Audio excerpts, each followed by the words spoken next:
story in Diablo IV will appeal to both new players and hardcore Diablo fans. And when writing this next chapter, we really wanted to return to our darker roots.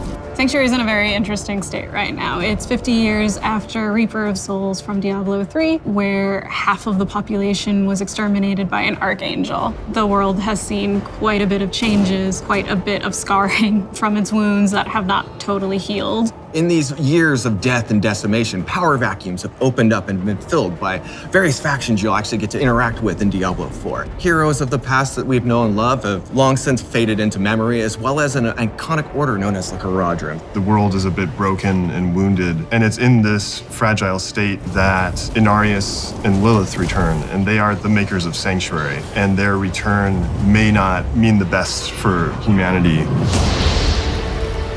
Before Sanctuary was created, the heavens and the hells were battling each other in a non-stop war. Our Sanctuary was created by disenfranchised rebel angels and demons that wanted out.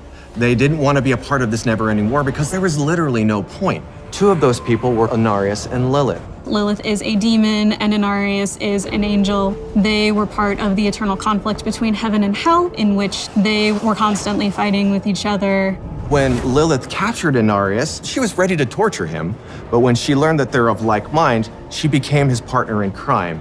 They stole a singular, most important object known as the World Stone, a massive, iconic, mountain-sized gem that has the ability of creation. Inarius and Lilith helped to create the world of Sanctuary. And that's where the name of the world comes from. It was their sanctuary to hide away from the eternal conflict. They both have similar goals, but as an angel and as a demon, have different ways of going about it.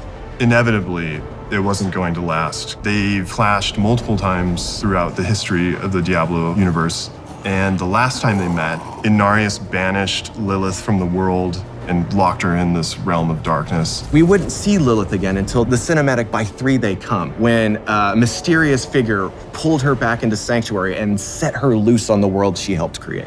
Inarius also suffered when the heavens found out where he was and what he had done, that he had created this world. He was punished and handed over to the burning hells as a peace offering. Because of these two experiences, both Lilith and Inarius do share that they were betrayed and they've been disillusioned. That does not mean that they get along. There's this rare moment in time where Inarius and Lilith are back on the world. It is them fighting each other with humanity as their battleground.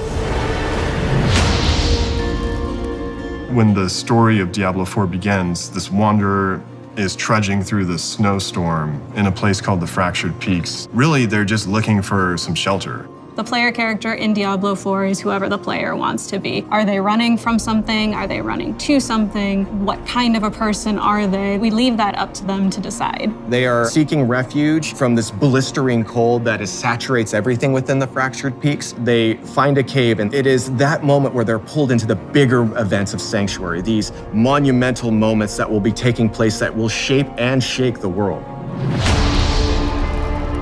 It has been 50 years since Malthael, the aspect of death, culled about 50% of humanity. Humans struggle to survive in that 50-year gap after that massive culling. The humanity itself is trapped between the high heavens and the burning hells, and each are trying to influence humanity in their own way.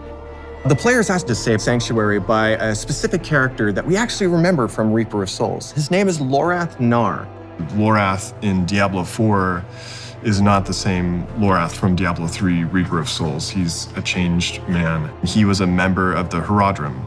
And the Haradrim is this secretive order of scholars and mages who protect the world from demons and other supernatural threats. Lorath is much older and weathered from the things that he's seen. He is struggling with who he is with the Haradrim and even without the Haradrim.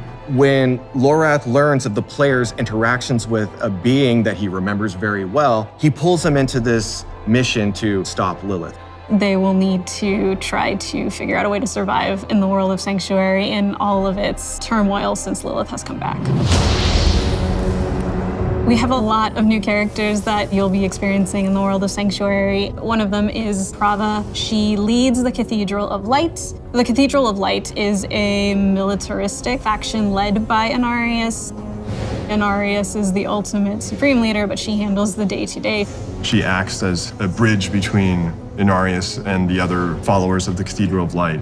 She was at rock bottom when Inarius met her. As you can imagine, on Sanctuary, life is brutal. Inarius uplifted her and taught her the tenets of the Cathedral of Light. Ever since then, she's become his most loyal, fervent follower. She would do anything for him, and she just really believes in what he stands for. Inarius is in various states of bitterness. You're seeing a faction that has done as much good as necessarily bad. You as a player get to decide how you feel about those actions, and Prava will be at the forefront of all of it. Donan, he's one of the Herodrim. He is this very gifted mage who also is a scholar. We find him in this place called Scotland, where he's made a name for himself and become something of a hero. In Diablo IV, we'll find out what Donan's relationship with Lorath is and the Herodrim and how he became a hero in this place.